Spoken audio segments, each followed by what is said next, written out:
Few American cars inspire as much devotion, debate, and downright obsession as the Chevrolet Corvette. Since 1953, the Corvette has evolved from fiberglass curiosity to global performance benchmark, collecting fans and a few critics along the way. Over 70 years, some years hit perfection, others hit potholes, sometimes literally. Here's a deep dive into the 3 best and 3 worst of Corvette model years, how those choices were made, and which years stand out as the ultimate highs and low points in Corvette history on today's episode of Horsepower Nation. Now, how did I make these choices? To choose the best and worst Corvette years, I considered 4 main factors. First, reliability and owner complaints. How many problems, recalls, major failures occurred. Number 2, performance and engineering. Whether that year moved the Corvette forward technologically and dynamically. Number 3, historical impact and reputation. How the year is remembered by the enthusiasts, the critics, the collectors, and the owners. And finally, number 4, value and longevity. How well the car holds up over time in desirability and usability. A single year could be fast but fragile, or solid yet uninspired. I weighed all the elements equally to capture a balanced picture. These 6 years of the 3 best and 3 worst consistently stood out across multiple data points, from owner surveys and recall reports to long-term collector sentiment. The best and worst titles go to those that embody the peak and valleys of Corvette's long and colorful journey. Everybody got that? Good. The 3 best years of the Corvette. Now these are the ones that represent Corvette at its best, where engineering, reliability, and reputation all aligned like the stars. First, the 1997 debut of the C5 platform. The 1997 Corvette launched the completely redesigned C5 generation, a massive leap forward over the C4.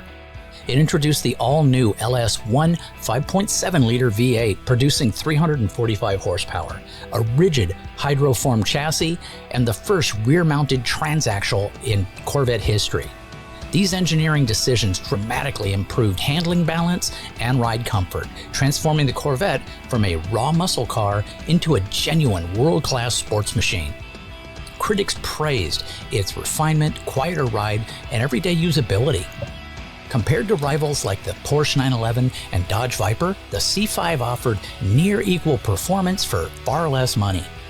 It also laid the groundwork for future icons like the C5 Z06.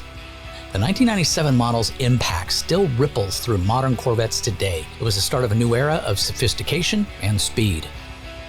Number 2, 2009. The C6 hits its sweet spot. By 2009, the 6th generation Corvette, the C6, had reached full maturity. Early bugs from the 2005 debut were gone, build quality had improved, and performance was sharper than ever.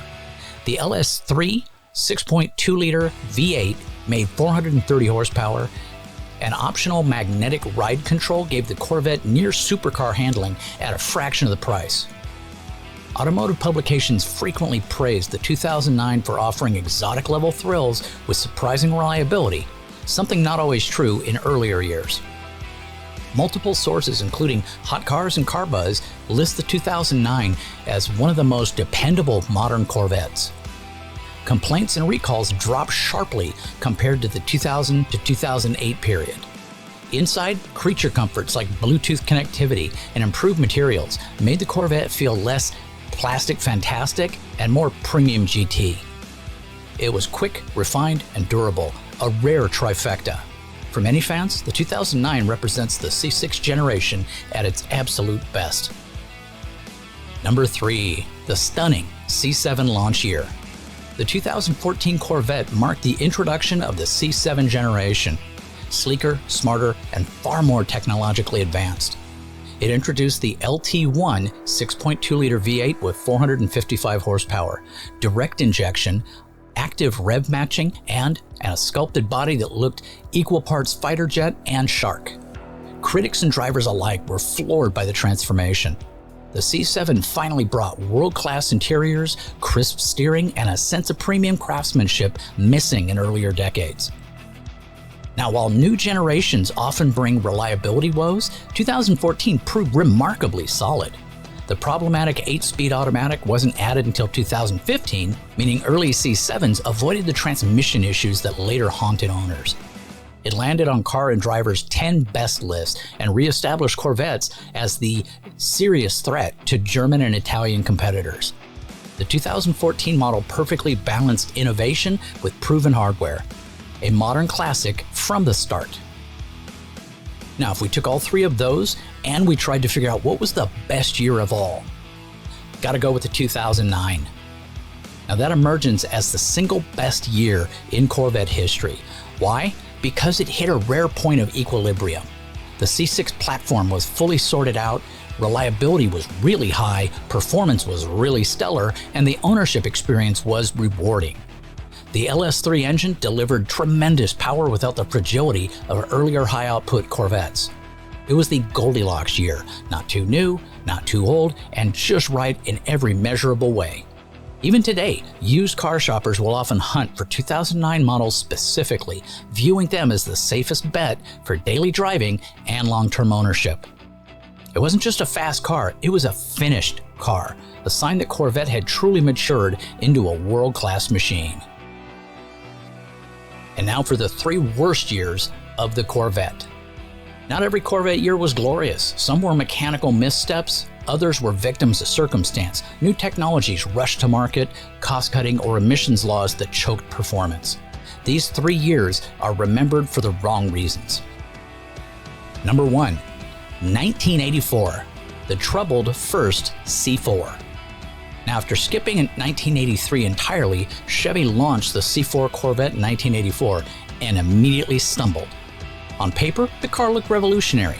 New chassis, futuristic digital dash, and a crossfire injection V8.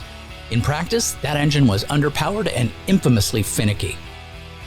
Owners struggled with idle problems, stalling, and tuning nightmares. The new suspension was harsh, the electronics temperamental, and the car's reliability ratings were abysmal. As the first model of a new generation, the 1984 suffered from rush development and early production teething issues.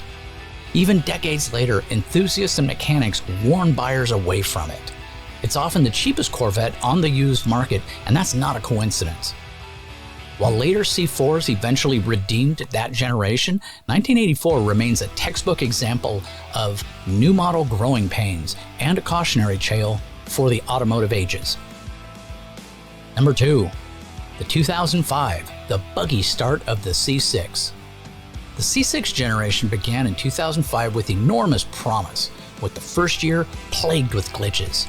Chevrolet completely redesigned the car, new bodywork, upgraded LS2 engine, improved suspension, yet beneath the excitement lay a long list of headaches.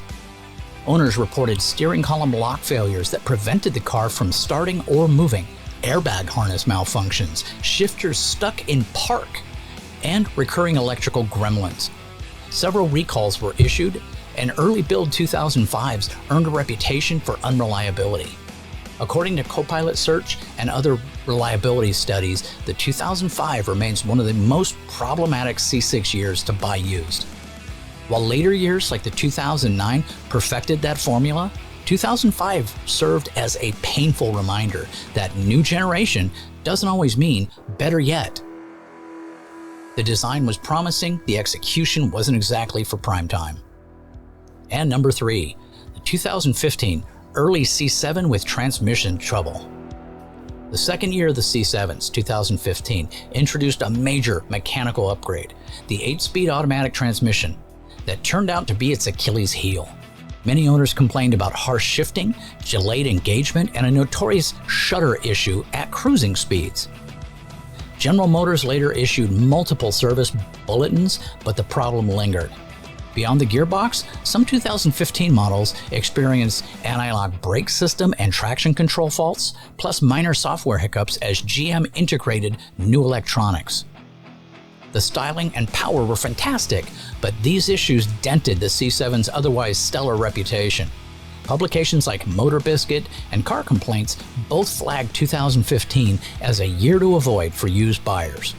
It's far from a disaster, but in Corvette terms, it's a clear low point for an otherwise triumphant generation. Now, if we look at all three of those and we try to figure out which is the worst year of all, The winner is 1984, because when it comes to sheer disappointment, 1984 just wears that crown by itself. It wasn't just unreliable, it was symbolically bad. The long-awaited return of the Corvette after a skipped model year in 1983 was supposed to herald a new performance era. Instead, the Crossfire injection system became a punchline to way too many jokes, the ride was jarringly stiff, and the futuristic digital dashboard often failed. Critics panned it, owners regretted it, and collectors still treat it like a caution sticker on Corvette history. Now, while later C4s improved dramatically, 1984 forever tainted first-year C4 models. It's not just the worst Corvette year, it's one of the most infamous first-year failures in American automotive history. Now, across 7 decades of American automotive history, the Chevy Corvette has embodied both triumph and turbulence. Evaluating all the evidence, performance data, owner reports, historical context, and critical consensus leads to clear standouts on both ends of the spectrum. Ultimately, Corvette history proves that greatness often comes through struggle.